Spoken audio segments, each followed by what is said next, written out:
da nga war a brosu da nga war a civiliser da nga war a def nii cër boobu lañ lay joxaat bu ñu jëlee cër boobu ñu joxaat ñu ko rek xam nga da ngay développé.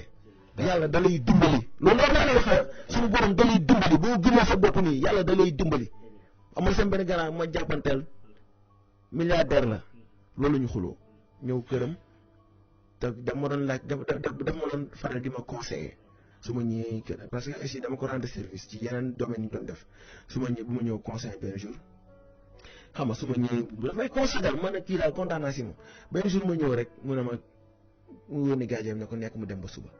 ma ñëw attends ma ne mais attends nee ko man ñaan si ma xaalis de dama ñu woon pour waxtaan bi ñu def chaque jour ñu def ko parce que man liggéey nañ ba mu fay ma pare mais wax bi moo métti quoi ma ñibbi. toog na 2 ans gisuma parce que man dama nekk nitu jom quoi bi ma ñëwaatee genre avant ma ñëwaat sama gardien benn sécurité am agent de sécurité am bi muy àndal moo ma ne non ñëwul grand bi ma ne ko non dama wuyu grand bi man ñaan si wu ma dama ñëwoon rek rafetal liggéey nañ jàppale naa ko affaire mu ne ma non grand bi dama ñëw ñëw rek. après benn jour ma ñëw toog ak moom mu ne ma wéy yow da nga gëm sa bopp bu mu ëpp ma ne ko non grand maa ngi jégalu quoi mais gëm sa bopp bu mu ëpp da ngay gëm sa bopp wala nga bañ a gëm sa bopp comprendre nga mais moo tax nit war na développer ba ruusoo toog buntu nit di ko ñaan wala dara. comprendre nga développer personnellement yow nga jóg sa bopp tey wallaay boo jógee sa bopp yàlla dina la dimbali yàlla dina la woon yoon boo demee gëm leen loolu ngeen avancé parce que milliards yi am na dëkk yoo xamante ne tey xoolal ay Japon ni ñuy développé xoolal ay Singapour xoolal ay Dubaï ni ñu développé ay nit la état bi jàppale leen jeunes yi yor te nañu bàyyi ñi ñuy liggéeyante seen biir nit ki boo ko yéegee lu bon loolu moo lay dal da ngay arrière boo xoolee ki ngay jàpp di ko liggéey nii rek doo ko jiitu mukk yaa ngi dégg te boo toogee dañoo ne yéene nekk la borom moo ci fanaan boo toogee nit nga yéene ko milliard boo defee nag suba yooyu yaa ciy jiitu kon dañuy bàyyi ñu xel bu baax a baax ñi bàyyi di yéente bon nit am milliard vraiment war la yàqal dara ci yow yaa ngi dégg parce que man chaque jour dama naan oto bi may dawal sax damay ñaan yàlla xarit yi ma am yëpp ñu am oto c'est parce que sa oto bu paane nga jël sa oto xarit mais imagine yow rek nga yor oto ci koñ bi kon xam nga ak ñi ni kon boo ko ñëwee ambition voilà du concurrence nécessité la du procureur nécessité la. voilà. ok Senafrica bi xam naa benn question lañ si def après jàll si 4e point bi parce que bientôt 1 heure.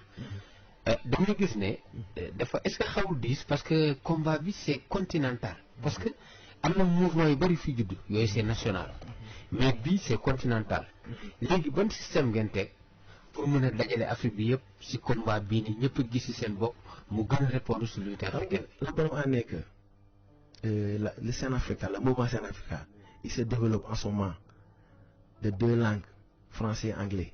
Parce qu'on est colonisé par les blancs. Donc aussi il y a des autres pays africains qui parlent anglais, n'est-ce pas?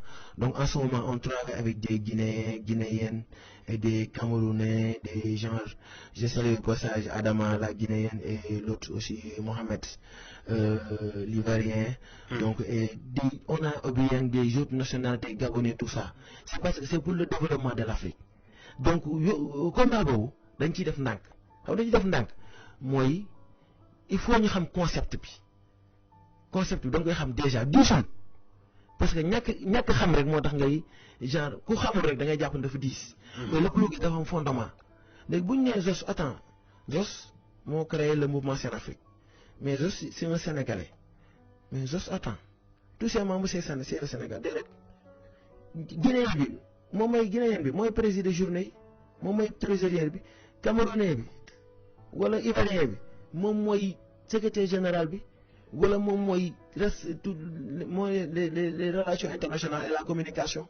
c'est aujourd'hui de ce fait que naar bi mooy ñëw tamit def lii arabe bi mooy ñëw def parce que loolu mooy développement mouvement Senafrique dañ ko créé nii base bi nekk Sénégal mais c'est dans tout xool Cameroun lañ ko protéger pour moo leen ne c'est un mouvement boo xamante ne ça rigole pas Cameroun lañ ko protéger Cameroun avec OAPI ça veut dire donc mu nekk mouvement boo xamante ne nii c'est pour toute l'Afrique defuñu mouvement bi aussi pour contre français yi wala contre américains yi non dañuy bëgg a développer on a plein de droits de développer non on est là pour ça donc on vient juste de créer un parce que boo xoolee bi ñu dugg ci mouvement bi on a créé un groupe on a dit que on doit avoir l'habitude de parler français parce que moi avant j'arrivais pas à parler français parce que j'avais pas l'habitude de parler français donc dama sem de la bàyyee su may dem cabine di wax téléphone sax damay woo nit ne ko kaay dicté ma mu dem ba ma njëkkate langue du dara du habitué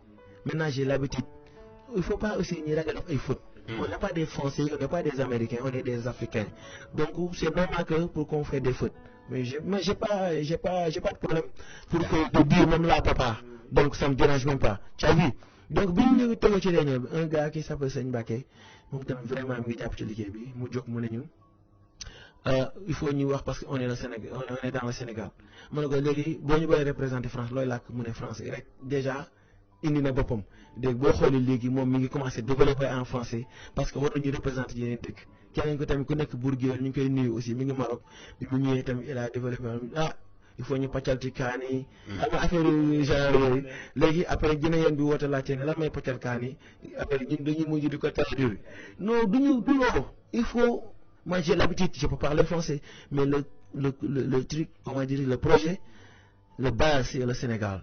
Mais ça c'est mais la culture c'est Afrique bi genre voilà on peut même déplacer le projet jusqu'à Guinée-Bissau jusqu'à des autres pays de l'Afrique voilà moi je j'exprime bien en anglais aussi lépp damay forcer rek pour si on a des partenaires genre on a des gens comme Nigeria on a quelques membres des Nigériens qui vont venir au Sénégal on doit vraiment parler avec lui anglais tout ça voilà donc grosso modo c'est ça yéen sax seen Afrique ngeen bokk c'est parce que seen Afrique ku ci bokk rek doo africain wala gënoo Afrique d'accord parce que am ñoo nekk am na dañ fiy nekk boo xoolee état yi gouvernement yi ñu bëri bu ñu paree seen kii dañuy dem France toog fa non.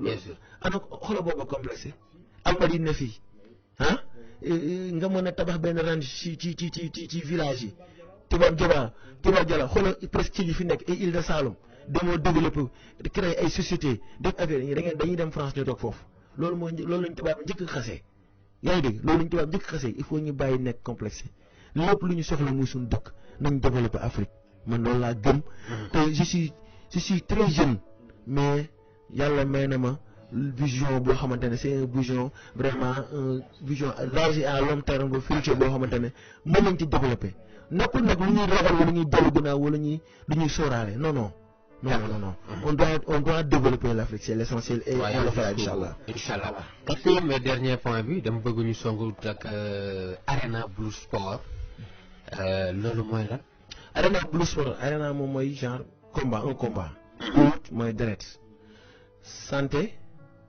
sport mooy sport bi ma nekk santé moom mooy mi ngi si un lutteur comme benn sportif bu nekk ci dans le domaine de la santé voilà donc mooy 4 mooy lañ daje Arena Blue Sport et santé boo xam ne site da nga def Arena Blue SS waaw mooy sport et santé la ñu abrégé voilà loolu mooy Arena Blue Sport et santé mooy ko tax a jóg waaw dama doon waxtaan ak samay xam chaque jour damay gëstu rek am benn grand bu El Hadj Diagne ku baax xam te ne dañ doon toog di waxtaan am benn xarit bi naan Assane mécanicien moo boole ak moom mu ñëw toog ak moom fekk ma naroon naa ko développé ak sama benn xarit bu ñu naan Thierno Diop mais après amul suivi ak Pape Dione mais dama tourné après ñëw ci ba fekkoon projet bi ñi indiwaat ma ci ñu ne ma daan koo bëgg a def ma dem toog grand bi mu expliqué ma déficit sang bi sama yaram taw ma dem CNTS ñu jox ma même problème bi ne ma xanaa moo les 15% des morts c'est à cause du manque de sang.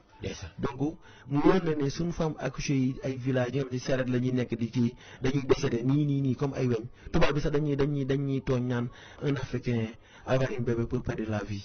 xoolal ci imagine ça te 1% rek bu mayee deret loolu dootu mu jeex ñi atteindre objectif bi te boo xoolee Sénégal on est dans les 16 millions d'habitants te xoolal Dakar rek ñu ngi nekk presque plus de 7 millions d'habitants ëpp na 1% bi xoolal 7 millions donc 2% sax mën na génn Dakar 7% mën na génn Dakar donc xoolal kon ñun waroon nañu les 50% c'est les 50% moo war a génn Dakar donc 1% bi ñu soxla kon ñu ngi biir Dakar bi pour ñu mën a servir dans les régions yaa ngi dégg kon mu nekk projet boo xamante ne chaque jour Torres Ndiaye keroog rek ñu ngi dem Louga femme bi dafa décédé doom ji décédé wallahi taalaay ci à cause du hémorragie externe nii ñi préparé fi benn femme boo xamante ne sama xarit naas moo ma ko wax instant bi amatul temps wu jël ay fer médecin bi mënut nee na c'est trop tard mënatul jël ay fer instant bi ñu ngi koy collecté fexe yóbbu ko CNTS ñu jox def mu am sang balaa mu accoucher xoolal ñi nga xamante ne ñi ngi nekk jali chaque jour mardi ñu dem ñu dépend SS yi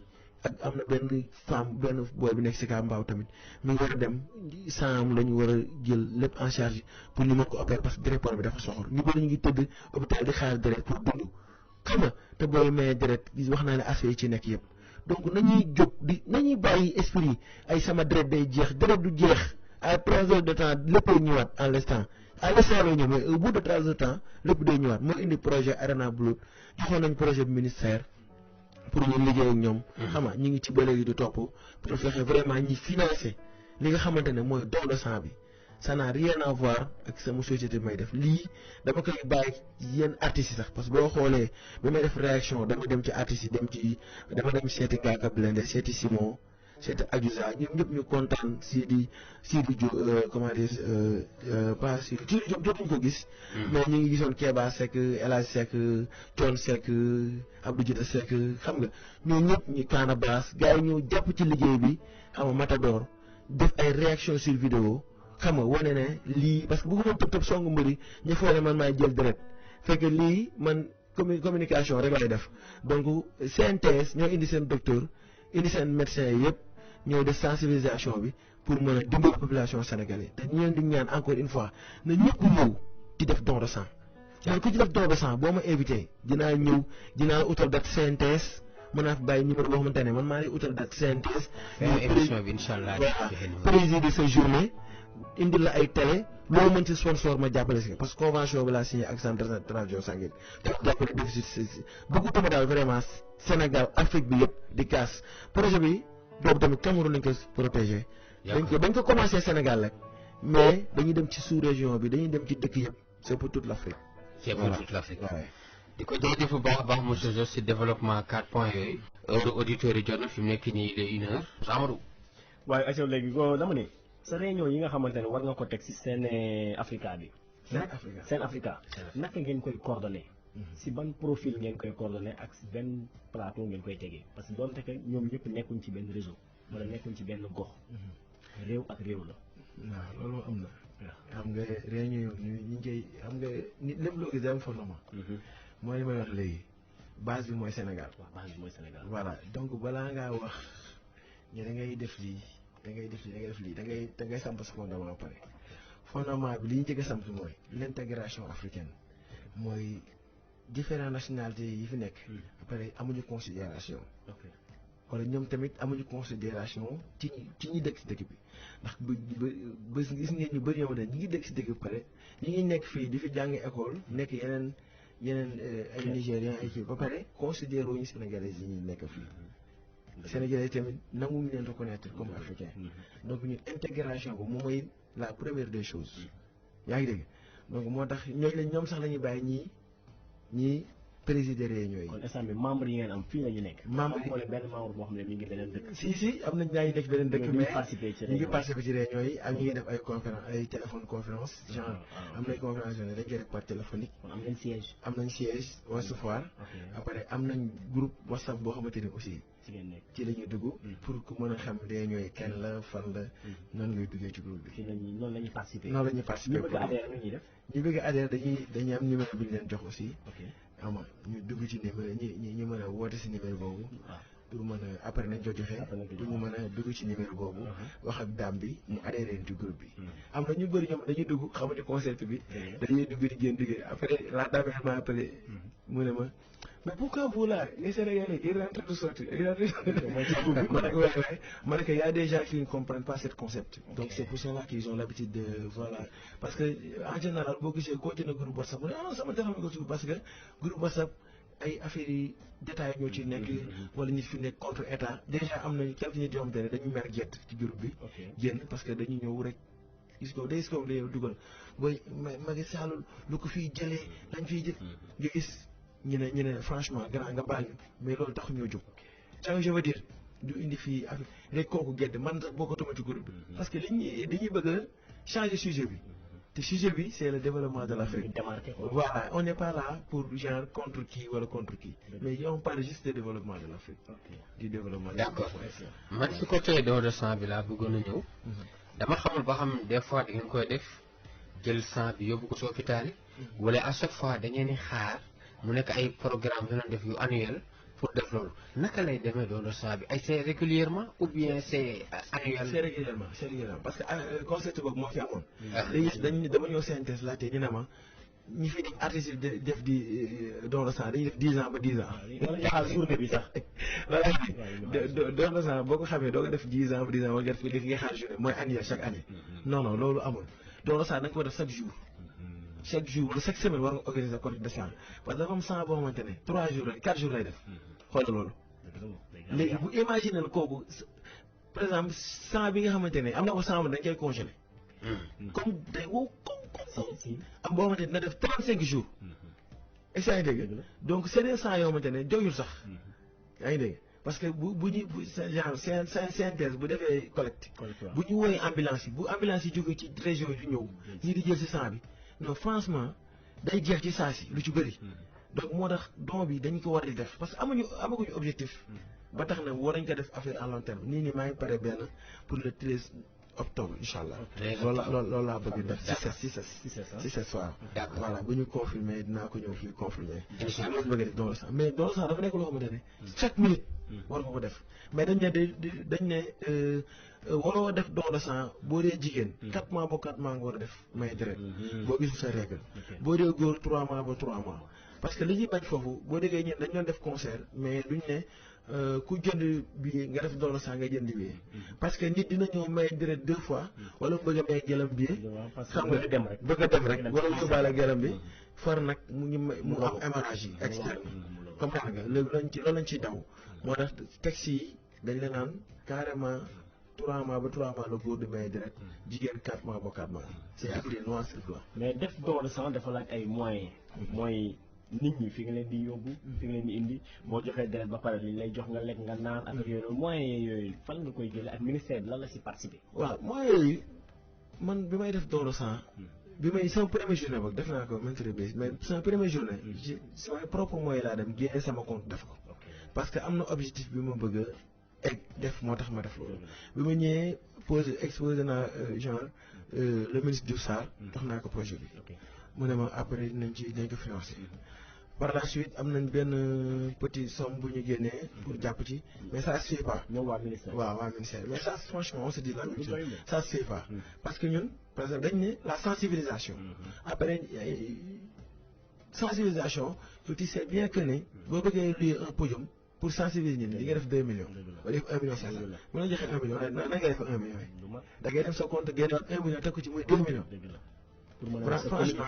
franchement pare noonu la ñuy dundee moment bii nii ci suñu programme mettre nañ ma en rapport ak fondation Sonatel ñu dem aussi laadaam ñu waxtaan ak moom xam nga comprendre le concept bi ñu ne ko ay sensibilisation la lu ay journée don de sang après mooy loolu xam nga comprendre parce que man gëmuma loolu quoi gëmuma structure yi fi nekk nii parce que gëmuñu peuple bi dama leen wax nag leer laa la wax gëmuñu ñu bëri ñi dañ fi nekk si dëkk bi mais gëmuñu leen dañ fi nekk ba ay intérêt personnel comme nga ñun nag doxuñ ci loolu ci li ñuy dox mooy sauver suñu peuple te lépp loo gis fondement la voilà.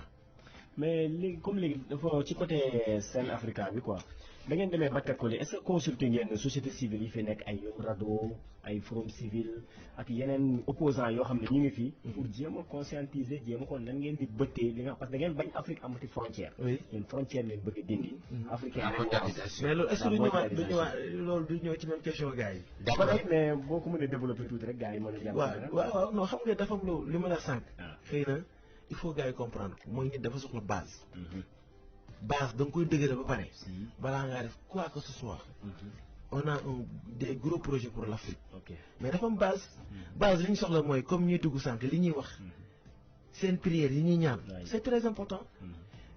ñoom dañ leen soxla ñoom par rapport à des conseils parce que des gens intelligents ñoo fi dugg léegi. des questions pertinentes je vais répondre à toutes les questions inchallah. d'accord ne t'en fais pas pour ça. parce que je suis là pour ça. man j'aime bien ça. nga may poser des questions un peu pertinentes là ça me fait plaisir gis nga dama pare doo ci pare ma reetaan. d'accord parce que dama xam ne dama koy tontu. da nga nar a waaj quoi. d'accord man sama question d'hiver. dama gis ne Zoss mbër la woon doon la bëri. est-ce que nekkul ne léegi nag damay révolutionner la chose la révolution mooy combat nit ak nit dañ koo war a dépasser ñu def benn combat bu ëpp doole mooy xeexal suñu der bu ñuul suñu askan suñu continent est-ce que xalaat boobu mooy li am pour wane ne combat nit ak nit dafa la révolu deñ ñu daaneel frontières yi def combat bu dëgg mooy combat pour askan wi xaaral jël bi après nga jàpp nañ si boobu asalaamaaleykum. aleykum salaam sëñ bi ñu ngi lay ziar. delloo ziar bu baax. waaw man la Pape Fall maa ngi dëkkee Fass nekk dirigeant coordonnateur rendez-vous des dirigeants. d'accord bu commune Gueule Tapée Fass Colobane. d'accord kii moom foog ñu joxaat ko. grand ñëwaat grand da ngay defaat 88 628 99 99 111 yow moom il faut nga dugg ma doog a bloqué lii il faut mu dugg Jos dégg nga sama question pour révolutionner la chose pour wane ne combat nit ak nit waratul exister. mais li nga wax nii. c'est parfaitement raison. c'est combat nit ak nit. c'est pour des ressources personnelles. d'accord c'est différent ak combat pour le peuple. yaa ngi dégg mi ngi mel ni intérêt personnel. mooy combat nit ak nit. intérêt national. mooy comme équipe nationale nga dem bëri pour peuple. mais dafa am intérêt bu mu ne c'est l'intégralité de l'Afrique. intérêt social. voilà intérêt social. mooy comme li waa ji wax léegi. Je peux développer les choses en français. D'accord. Parce que je peux même exprimer en français. Vas-y, Juste que chacun de créer un base. C'est pour D'accord. cela que je parle Wolof. Parce qu'il faut que la majeure partie des Sénégalais comprennent ce genre de concept. Moi, je suis dit Wolof. Pour nous intégrer déjà.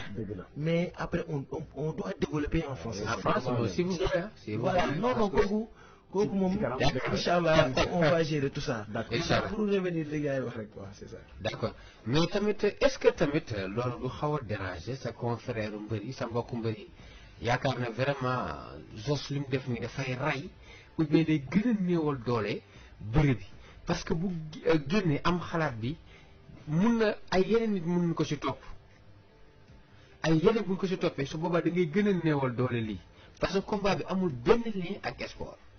waaw mais attends combat bi c'est le développement de l'Afrique.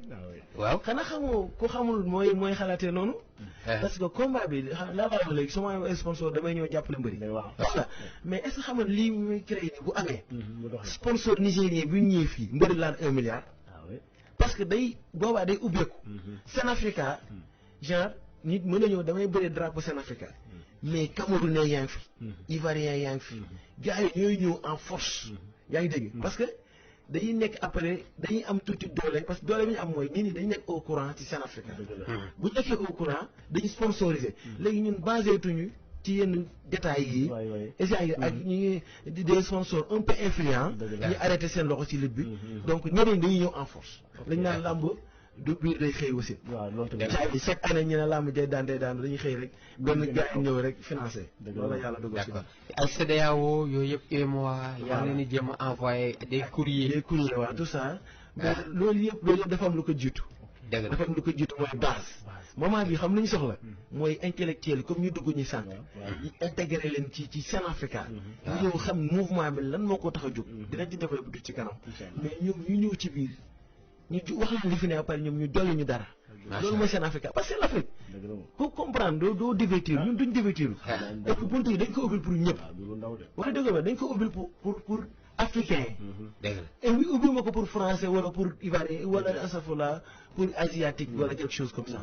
c'est pour l'Afrique. I believe Africa.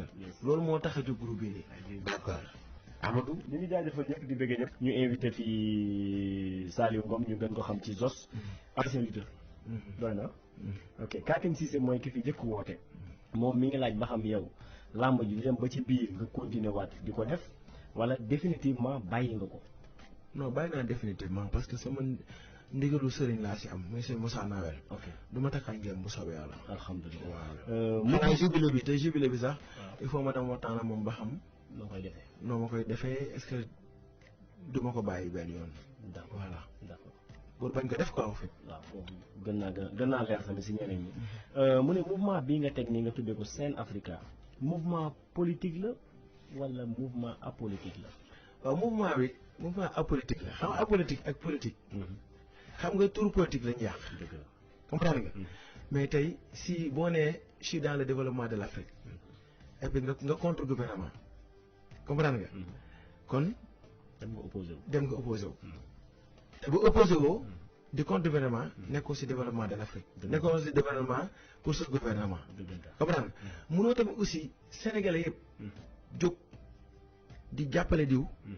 yow nga def les bras croisés mais ñun dañ fi nekk pour peuple bi essaye dégg pour voilà pour mën a ñi Sénégalais yi ak africains lu seen besoin ci loolu la ñuy focaliser wu nga xam nga loolu leer na donc bu dee dafa am lu leeru dama koy laajaat mu leer parce que bu dee li ma leer leerul aussi da ngeen may wax parce que comme li waa ji wax nii mooy je veux pas répondre des questions yoo xamante ne leerul li ma leer nii mooy on est là pour le développement de l'Afrique carte te ñun kaay wax la membre seen Afrique yëpp dañ leen di exiger ñu am seen carte war a am droit dem voter di voter seen ku leen neex exactement mais c'est un acte citoyen donc c'est apolitique toppuñ fii pour ay politique def ay affaire comprendre nga mais dañu na ñun dañuy jël suñu carte sànni ko nit nga xamante ne Sénégalais yi bëgg nañ ko parce que loolu c'est un acte citoyen loolu kay c'est simple dafa leer moom waaw léegi mu ni instant bi comme campagne bi day waaju ubbi gars yi gis nañ la nga teg sa mouvement di commencer doxal luy jëmal Afrique kanam est-ce que politiciens yi tamit ñëwuñu di la seet si wala bu ñëwee tamit di la seet si ban taxawaay nga ciy am non loolu c'est diamétralement opposé mooy comme la wax léegi rek lii dañ ko def pour développer comprendre nga te benn politicien ñëwul seet si ma comprendre nga franchement parle amul benn politicien bu ñëw seet si ma lii dama ko def pour def ko pour comme li mooy même question bi moo ñu wax bu ñëwee di la seet si ban taxawaay nga ci am non bu ñëwee di ma seet si dinaa waxtaan ak ñoom nga jiital sa yëf xool sama développement suñu développement réew nan lay demee parce que nee naa la mënoo fi nekk man opposé wu ma pour sànni xeer gouvernement wala opposé wu ma pour yàqal kenn benn opposition wala dara mais dama ñëw sama concept boo ci àndee ji def ci boo ci am lu parce que dañu attends ñun xanaa moom Sénégal dañu benn politique bu garaaw mooy du contre gouvernement ñu bëri ñi nga ñaanal yàlla Macky Sall mu échec mais échec mi réew mi ngi écheccal c'est très important comprendre nga aussi tamit mën na fi jógee keneen ñëw fi on sait jamais tamit kooku dañ ko war a encourager mais chaque jour président fu nekk dañuy bëgg mu échec suñu bopp la ñuy échec day tax parce que développement dëgg bi di gaaw am mu ne la comme commencé nga def tournée rajo yi nii est-ce que di nga continuer di def tournée médiatique si yéen ñii rek ñu ngi may jox yeneen idée ñu ngi may jox proposer yeneen kii mais dama leen carré parce que am ñoom dañu bëgg woon rek ne la suba te man samay émission dama staff quoi par rendez-vous la parce que am nañ ci lu ñu dox quand même dëgg la voilà Tukulóoru Baye moom tamit woote na di la gërëm di la sant bu baax a baax moom tegoon na ni làmb ji mbëri daal bëri rek la ñuy def xamuñu woon ni am nañ beneen vision bu toll nii rawatina ci côté don de sang yi quoi léegi don de sang yi mu ne moom ci ban doxalin ngeen koy doxalee quoi waaw man li may njëkk a def mooy di leen gërëm di leen sant xam nga ma lay gërëm di leen sant ku fi dugg ñaanal nga ma waaw c'est ça qui est important poser sa question boo xamante ne c'est normal nga poser question boo xamante ne da nga bëgg lu leer comprendre nga mais encouragement yi ak prières yi c'est très important surtout Omar Ba mi kontaan naa ci ñëpp sax mais juste que dama na bañ a kii rek comprendre nga mais kontaan naa si kii nga ne don de sang yi don de sang yi ci ban doxalin ngeen koy doxalee nan ngeen koy tegee ambition yi li leen ci dugal voilà li ambition yi mooy sauver vie yu maladie parce que xam nga ñu bëri tant que demuñu hôpital du ñu xam déficit sang fi mu nekk maanaam dama dem sur le terrain jóg pour xeex ko voilà donc loolu rek la quoi en grosso modo c'est juste pour dimbali maladie yi manqué deret dëgg la léegi Sen Africa mu ne leen teg ngeen ko léegi ngeen woo ci dëkk yu bëri yoo xamante ne da ngeen bëgg ñu bokk ci quoi état yu bëri léegi est-ce que état yooyu noonu reconnaître nañ leen ak seen récépissé bi comme ngeen neen dañ ko protéger depuis Cameroun récépissé bi fan ngeen ko am ca Cameroun ngeen ko amee wala ca Sénégal wala fépp ngeen ko am ci Afrique ak 50 pays africains yi waaw le récépissé bi fan la am waaw mais récépissé boo am récépissé doo amoo droit def lii national doo amoo droit def lii mais ci benn dëkk lañ ko reconnaître duñ ko non si dëkk yi lañ ko reconnaître non pour le moment dañ ko def pour 17 pays de l'Afrique 17 pays de l'Afrique 17 pays yëpp dëkk bu nekk da ngeen fa am récépissé waaw dañ fay am récépissé dañ koy ba pare dañ koy protéger ok dañ koy protéger mais c'est pour tout national du pour donc protection yi moo yem foofu mais c'est pour tout national voilà récépissé bi c'est valable parce que da ngay boo récépissé da ngay récépissé national. waaw comprendre nga. voilà dëkk bu nekk moo am récépissé. waaw mais non am na récépissé buy génn fii. du leen état bi jox boo ma ne c'est national. non waaw c'est national mooy dëkk bi national. mais est-ce que c'est récépissé international ngeen amul. non récépissé national mooy da ngay laal dans les sous-régions. voilà. noonu la demee daal. voilà léegi moom gis na ni idée bi am nga ko. mais communication bi dafa amateur. mooy ni ngay communiquer dafa amateur ba nit ñi duñu gaaw comprendre dafa am tuuti manque de maîtrise dafa bëggoon léegi nga gën ko yaatal ba nit ñi mën a comprendre xam bu baax lii mooy idéologie bi parce que nit ñi d'accord nañoo ak yow ànd nañoo ak yow ak l'idée mais communication bi dafa amateur ba tey esprit làmb bi dafa des ci yow waxin bi waxu làmb dafa des ci yow ba ñoom duñu mën a comprendre après fan nga bëgg jëm ak ñoom c'est un peu compliqué. non déedéet xam naa moo gis loolu rek. waaw mais yow pas un truc un peu amateur. c'est parce préparé ngeen ko communication bi que préparé si on a bien préparé la communication. ok juste que problème bi mooy. les grosses mots wax ko ci 4 minutes rek. su ma bëggee développer en français. mooy ne booy samp base. da ngay samp fii ba pare. waaw commencement wax naa la ko. mais c'est pour l'unité africaine. l'unité africaine. je vous ai bien dit. D'accord. que c'est pour l'unité africaine. objectif bi. mooy objectif bi. mooy nigérien bi reconnaître sénégalais bi comme africain. mais pas mu reconnaître comme sénégalais. comme ça ok. comprendre nga. de deux. mooy élèves yi nga xamante ne ñi ngi bàyyi jàng. sans raison. genre wala ñi jàng pare amuñu. ñi fexe ñi emplacer leen fu baax. comprendre nga. Les militaires libérés ñi dañ leen libéré même chose. marchands ambulants yi pourquoi pas du ñu am ay projets yoo xam ne dañ koy développer au niveau du village au lieu ñu ñëw di def ambulant.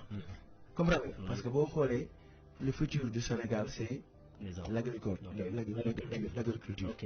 tu as vu kon agriculture boobu xoolal tey boo si bëri ñu ngi dem di investir ci agriculture. ci mbay. donc il faut ñoom tamit ñu bàyyi xel ñu bëri ñu bàyyi seen dëkk ay hectares ñoo fii di ambulant.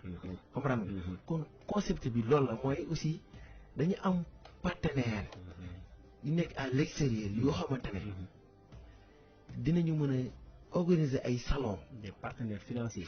non partenaires yoo xamante ne c'est des partenaires financiers. ok.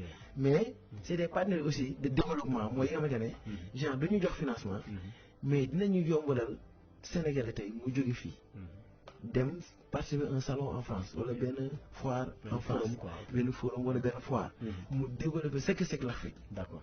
loolu kay xam naa c'est clair et net quoi. waaw foofu ni moom jotu naa leen. waaw bu dee am na leen tey wax ma gën ko leeralal. non loolu mooy concept Sen Africa. ok. mooy tey comme niñ defee Afrique de l'Ouest bi nekk benn 40. def CEDEAO. def CEDEAO def nii te pourtant am na yeneen dëkk yoo xamante ne bokk ni 40 ak CEDEAO te pourtant ci Afrique lañ bokk. ñooñu mën nañ xëy sax di xeex seen biir parce que loolu la. voilà yow daal da ngeen di xeex daal ba frontière dootul amati. voilà comme baat yi nga xam ne am nañ ko kii ñàkk la. kii ndeng la kii lii la baat yooyu daal mu dañ ñu nekk benn mot muy ay africain. d'accord africanisme rek la ñuy doxal quoi. ok foofu tamit leer na monsieur Babou professeur depuis lycée Limamoulaye moom tamit deful lu dul di la encourager mais dafa bëgg affaire bi gën a réglementé wu quoi mooy Sen Africa bi nga wax ñu ci ban règle ngeen ko teg. bu bees bi ma la wax nii léegi. parce que dafay mel ni question yi ñooy dellu si waat même question c'est que loolu la xam même question moom mooy ñëwaat. règle yi ma teg loolu la suñu cible dëgg dañ ne ko yóbbu saqat. waaw loolu tamit am na. parce que dafa am loo xamante ne c'est un secret comme li ñu naan secret d'état. dafa xamante ne ñun dañ koy garder. pour les intellectuels yi nga xamante ne nii ñëw nañu adhéré groupe bi.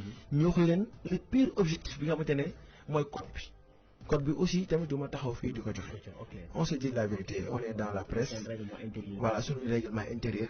du ma koy étaler pour ñi nga xamante ne contre voilà c'est Alpha Blondy dafa ne les ennemis de l'Afrique ce sont les Africains. ça c'est vrai ñun loolu xam nañ ko. loolu ñu xam nag. mooy les 80% de nos présidents sont des malhonnêtes. voilà bien kon xam nga loolu. yaa ngi ñu ngi koy vivre. xëy na bu dee da nga far ci état wala doo ko dégg. mais ñu ngi koy vivre ndax dañ ne ba 86. da nga doon jël soxloo visa da ngay laal billet dem France. kan moo ko fi dindi. ñoom état bi ko fi dindi. loolu mooy développé réew. xam nga développé wuñ donc yooyu c'est des concepts yoo xamante ne ñun dañ koy dégg mu ñuy metti moo dañuy taxal mouvement bii nii. voilà. ok léegi moom tamit monsieur Babou nee na dafa am amour de l'identité boo xamante ne dafa nekk ci yow mais comme li nga bëgg a teg nii dafa laaj moyen yooyu noonu fan nga koy mën a jëlee ba pare boo ko jëlee finition wu kii bi ban finalité lay am. waaw mouvement bi ci ban finalité lay am en Afrique. non finalité bi. mais avant loolu moyens yi. waaw moyens yi day am. foo koy jël.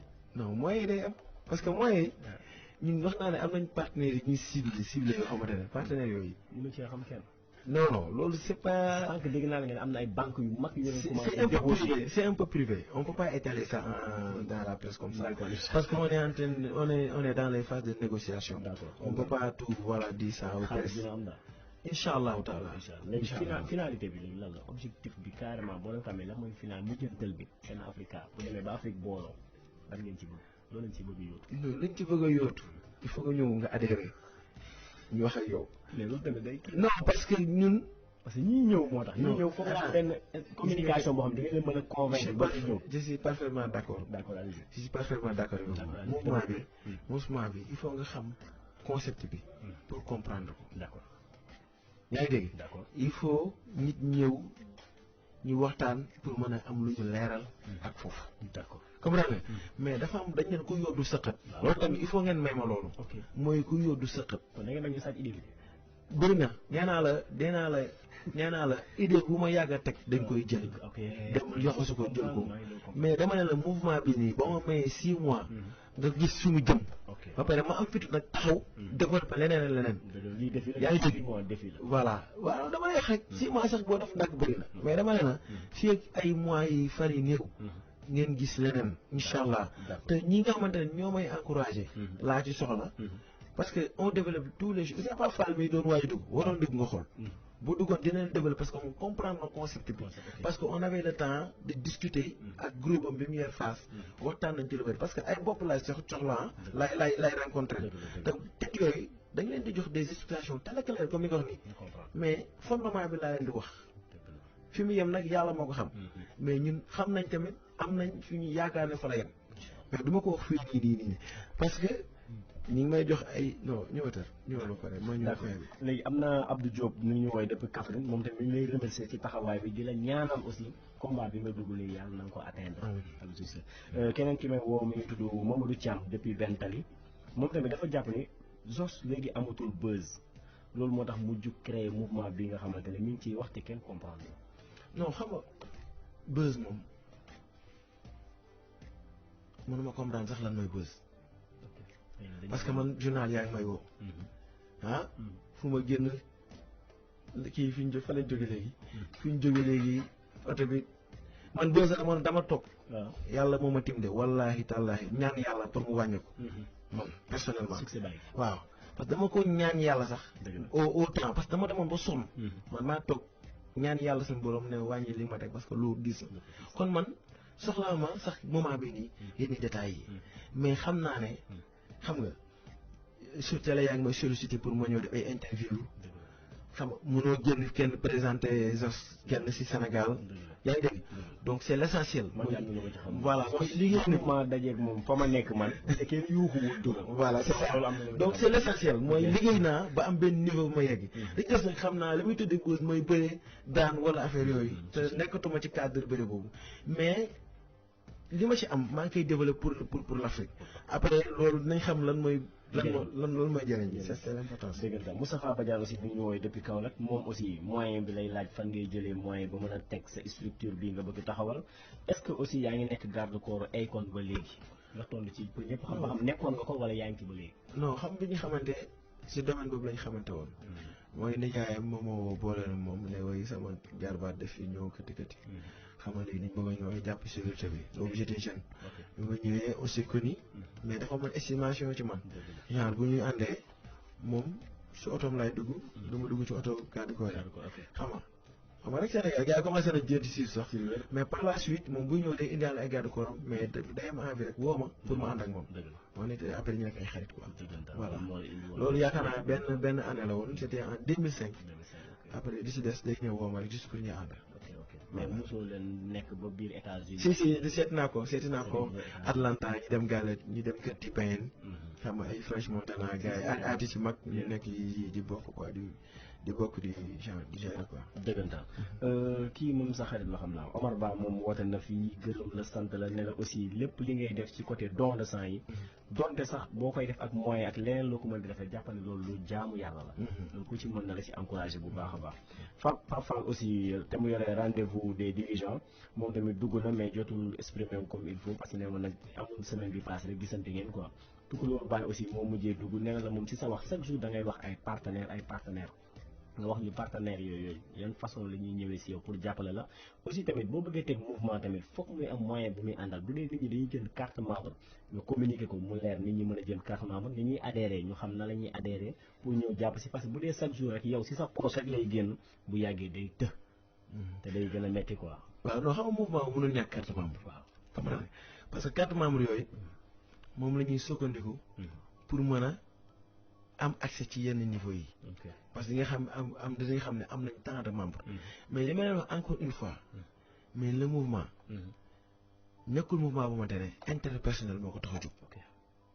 man du dama soxla pour créer mouvement wala dama bëgg xëcc état pour créer mouvement comprendre nga wala dama bëgg xëcc ay leader politique pour créer mouvement non non c'est diamétralement opposé man damay liggéey ci loo xamante ne une vision la c'est une vision à long terme boo xamante ne c'est pour le développement de l'Afrique encore une fois comprendre nga nekk moom aussi pour sànni xeer état wala nekk moom fi aussi pour sànni xeer opposition dañ fi nekk ci nga xamante ne ci ñëpp ñi nga xamante ne jóg nañ pour développer Afrique parce que léegi ñu ngi may jox ay kii ci ay Kadhafi ay Thomas Sankara affaire yooyu ñooñu c'est des révolutionnaires comprendre nga yoo xamante ne ils sont un peu puissants yaa ngi dégg mais seen puissance boobu dafa am idée dafa am lu ñu ko war a utiliser te utiliser wuñ ko. ok yow loolu nga gis. loolu laa gis. ok ñoom dafa am faay bu ñu bàyyi. te waruñu ko def. ban la. nga xam nga tey nit ki balaa nga leen di xëcc ci concept. da ngay comprendre concept ba pare. da ngay faire comprendre les gens. mooy comme li waaj wax léegi. tu fais comprendre les gens au concept. da nga bëgg comprendre concept bi. da ngay ñëw. ñu joxe réunion nga ñëw participer ci réunion ñu jox fi numéro téléphone nga ñëw participer ci réunion boo ñëwee ci réunion dinañ développer ay sujet yow nga participer joxe sa idée boo joxe sa idée loolu la ñuy développer man dama indi idée proposer mais imposer wu ma te du ma mës a imposer ay proposition yàlla ci proposition laa jox te proposition yooyu dama soxla ay intellectuels yu ñëw toog c'est pas pour rien benn président di fay ay conseillers pour ñu koy conseiller mënoon na je suis le président j'ai la mentalité tout ça mais defu ko mais conseil yooyu man tamit dama ko soxla walla ci biir mouvement Sen Africa bi ndax chaque jour dina am ku ne boo defee lii dina dem boo defee dina dem ba ci slogan bi c'est l'union qui fait la force donc yooyu yëpp c'est des choses yoo xamante ne ay nit pourtant ñoo ko xalaat dugal ko ci dégg slogan de mën naa ko créer mais ñenn ci membre groupe bi ñoo ñëw am idée boobu dugal ko ci donc voilà pas de ñooñ di wax di poser question yëpp c'est bien beau damay kontaan ci ñoom damay d'accord ci ñoom mais damay ñëw soxla ñi ñëw envers moi ubbil naa leen ñu toog ñi étaler li nga xamante ne moo nekk sur la table parce que attends mënuñ ne Afrique am na ay kàngam yu mel nii comme ñu doon woote parce que c'est des questions un peu pertinentes ça veut je veux dire donc questions yi bu ñu ñëwee ba pare ñoom ils ont quelque chose à leur pays on se dit la vérité ñoom bu ñu fi ñëwee aussi poser ay questions yi un peu pertinentes il faut ñu ñëw teg ci table lenn mooy comme li mel ni ku ñëw waraate nga ñëw ne lii de boo ko defee yàlla dina la lakk lii boo ko defee da ngay dugg safara boo paree dañuy indil li nga xamante ne boo ko defee yàlla na la jégal say bàkkaar yaa ngi dégg boo indi li nga xamante ne mooy la yàlla lakkee pare da ngay indi laa xamante ne dañ naa baat bi boo ko xeex yàlla na jégal lépp lu bàkkaar boo amoon loolu laay xaar ci ñoom tamit mooy retour te ñoom bu ñu ñëwee ñi liggéey dinañ xam ndax man na fi ne pour wéeru ci ay politiciens wala ay nit on n'est pas là pour ça on est là pour le développement de l'Afrique te j'ai pas peur hein je n'ai rien à peur sur ça dañ fi nekk lépp loo gis dafay am fondement dañ nekk di tabax fondement pour mu jóg mais ay dafa diis ay noonu liggéey la déedéet parce que boo ko waxee rek gëmatoo Afrique bi ne day dégg essaye de du liggéey bu metti à ce point mais c'est un travail de calcul ok yaa ngi dégg juste ay calcul la ñuy teg pour liggéey defuñu opération de force contre ñu français lañ fi ñëw si dëkk bi di développer contre ñu kii mais dañ ci xanaa am nañ droit gëm suñu bopp kenn ko di am nañ droit gëm suñu bopp am nañ droit xeex ba nit di voyage yi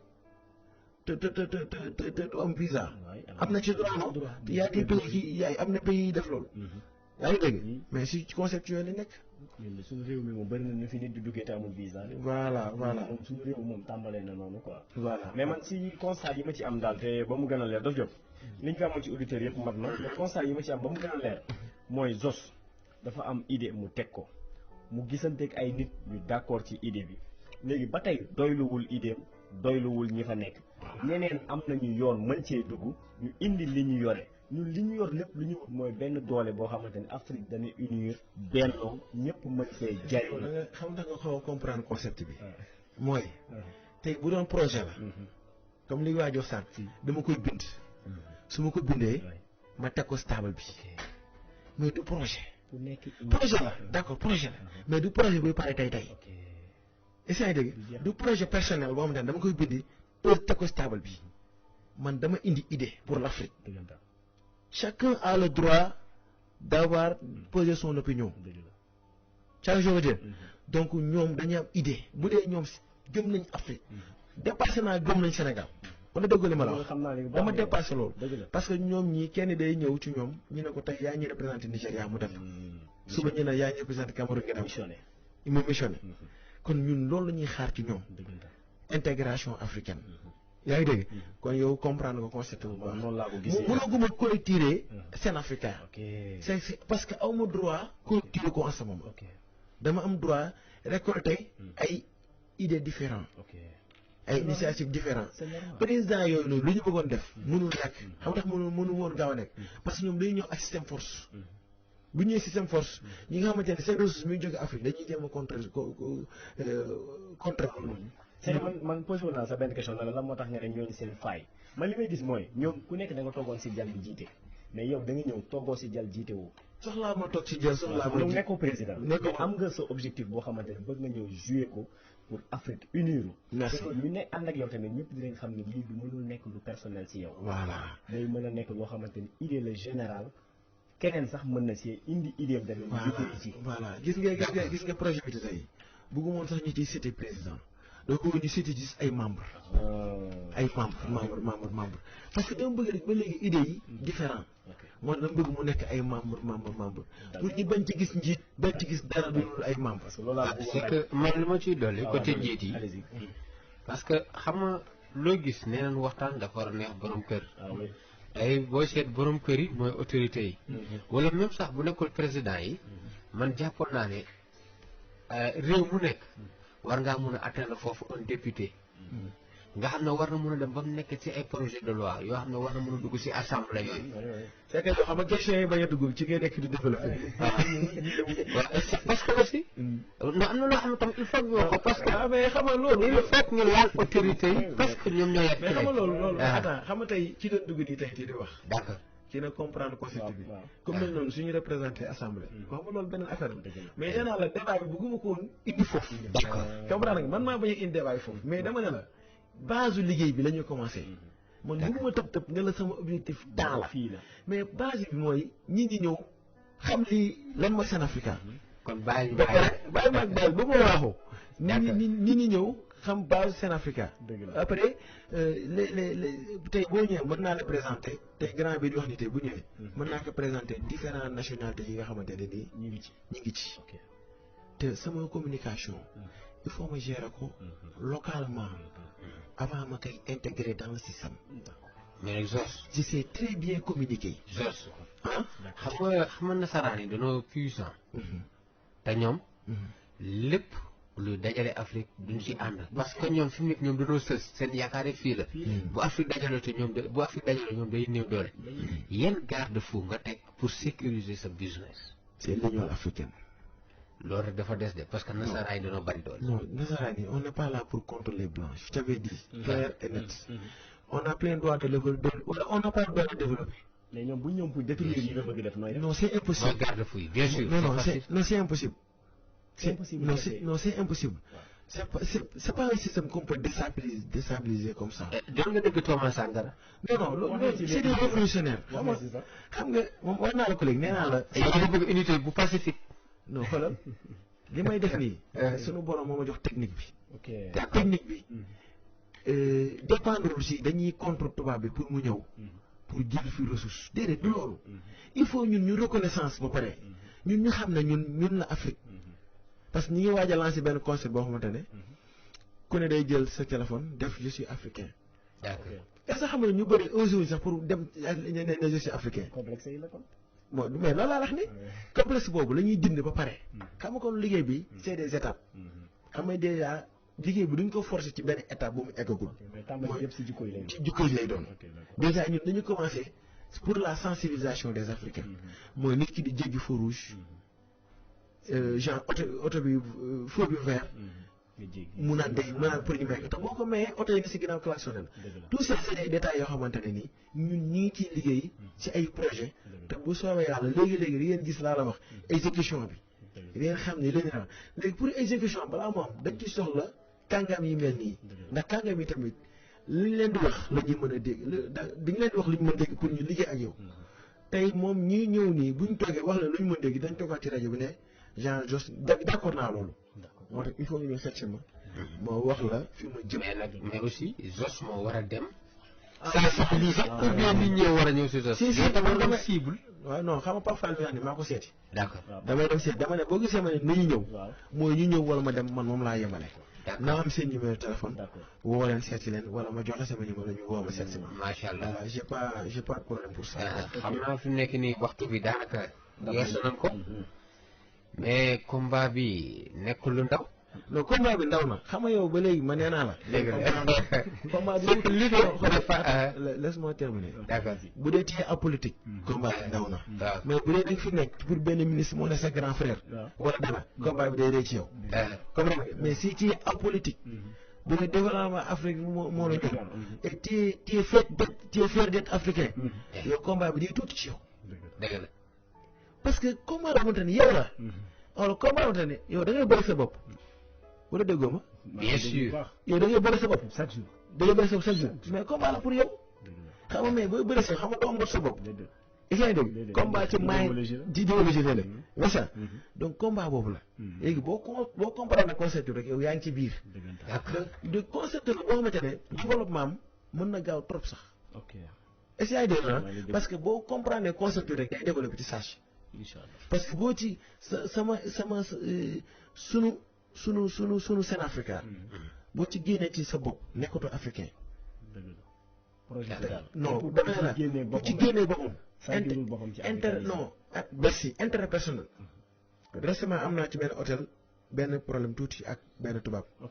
tubaab bi ñëw rek commencé di développer ay voies si ko mel ni moom moo ñu moom. xam nga déjà yaa ngi dégg tey aux Almadies tey tubaab kii bi ñu dóor foofu. militaire français yi guñ dóor foofu dóor yi métti yooyu yëpp dafa ñaaw sa biir dëkk. loolu sañoo ko def États-Unis beneen nationalité dafa ñëw du dóor nit ñi. on n'est pas des sauvages récemment Akon bi mu ñëwee place du souvenir ñu ngi doon jël lii fi di dóore. dafa ne lii rus naa di ko filmer di ko woon États-Unis kon dañ naan ñu des sauvages bi loolu yëpp dafa bokk ci sensibilisation. nit amoo droit ramasse ko mbéj ko. wala de quelque chose comme ça. loolu yëpp dafa bokk ci parce que nit ñàkk xam seen droit. et puis am na beneen concept bu ñu taxaw. boo xamante ne mi ngi ñëw non yooyu. yow ko gis nga fi gis nga développement fu mu jëm nii. sama grand yi maa leen di ñaan seeti leen. ñu may ma audience man sax maa ñaan audience. pour ñu toog ak ñoom développé ñoom idée bi.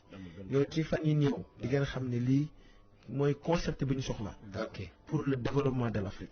Parce qu'on a pas mal de nationalités qui sont là. Ils m'écoutent, des amis comme Mohamed Faye. C'est un Ivoirien, il s'appelle Mohamed Faye. Voilà, et Obiang, le Gabonais, l'autre aussi, Adama et Binta. Voilà, qui sont des nationalités un peu différentes par rapport à des Guinéens, de tout ça qui sont dedans maintenant, ils sont en train de présider même là, les journées, les réunions, il y a des groupes WhatsApp, tout ça. On est vraiment, on remercie tout le monde, tous les comment dirais-je, les membres de Sen Afrique. Voilà, on est en train de les remercier, quoi. On est vraiment d'accord et les encouragements aussi, on est vraiment content de ça. Vous n'avez pas encore de siège? Si, le siège se trouve à Ouessoufoire, numéro 12, on est là-bas. D'accord. Oui, on a un siège, quoi. Et les portes sont ouvertes pour tout le monde? Oui, les contacts aussi. Voilà, les contacts, c'est le 77. 575. 41 48. 41 48. Voilà, tu peux appeler Massamba. Massamba. Ouais, c'est le numéro Massamba. D'accord. Le numéro Adama la guinéenne, Ok. c'est le 78 78 421 421 31 31 52. 52. Le numéro de Salingom Dizos, Zos c'est le 77 77 613 613 87 88. 87 88. Voilà, D'accord. ça c'est des numéros de Sen Africa. D'accord. Tu peux participer dans des groupes de WhatsApp, Ok. tu peux participer dans beaucoup de choses, beaucoup d'activités, vraiment pour nous développer son Afrique. Inch'Allah. D'accord. Et chacun a le droit de dire ses idées, de faire son proposition, mais pas imposer. C'est la démocratie. C'est la démocratie. Ok. Tu as fait, tu es citoyen, tu as plein de droits, et puis, ku fi ñëw da ngeen def le tout nañ loolu sax bëgguma ñu yegg ci mais ku ne am na droit rek développer ci seen Afrique. am nga fa kàddu am nga fa carte am nga jógee bu dee am nga carte membre parce que boo wootee fii dinañ la jox ci carte membre yi. ok D'accord. voilà indiqué la quoi. ñuy dikkal incha allah. En tout cas lan mooy nekk dernier message bi kontaan nañ lool nag si sa présence ak sa disponibilité. waaw ban message ngeen lancé waat ji. non message bi lancé mooy man en tant que Zoss en tant que Saliou Ngom bañu ma jox sama tur parce que génn naa si domaine bëri yi. ok voilà mais taxul may dama leen di encourager ci ñi développer ñu gën a jëmal réew parce que sport dafa am importance si dëkk. day dindi stress lu bëri na sport li muy def ci nit. donc ñun ñu ngi ci don de sang bi aussi mais personnellement j'ai ma société. donc c'est diamétralement opposé avec affaire de don de sang ak affaire de Sen Africa parce que kooku sama business personnel la yoo xam ne dama ciy développé ku dee ko don de sang bi c'est pour le peuple pour sauver vie nee naa mën naa xëy woo benn cannabis ne ko damay dem voyage yi wala benn artiste ne ko jëlal projet bi nga porté ko c'est pas un projet de c'est aussi pour récolter des ressources parce que c'est écrit dans les textes noir sur blanc avec la synthèse. Donc, lépp sponsor bi ñu soxla mooy organiser des collectes de sang mettre les choses en disponibilité. donc c'est ça notre objectif. donc le reste mooy essayer de développer l'Afrique. c'est ça qui est l'essentiel. te tant que gëmuñu ko du dem. man gëm naa Afrique gëm naa sama bopp. africains yi gëm leen seen bopp bàyyi leen complexe. complexe mooy yàq dëkk bi. xam nga te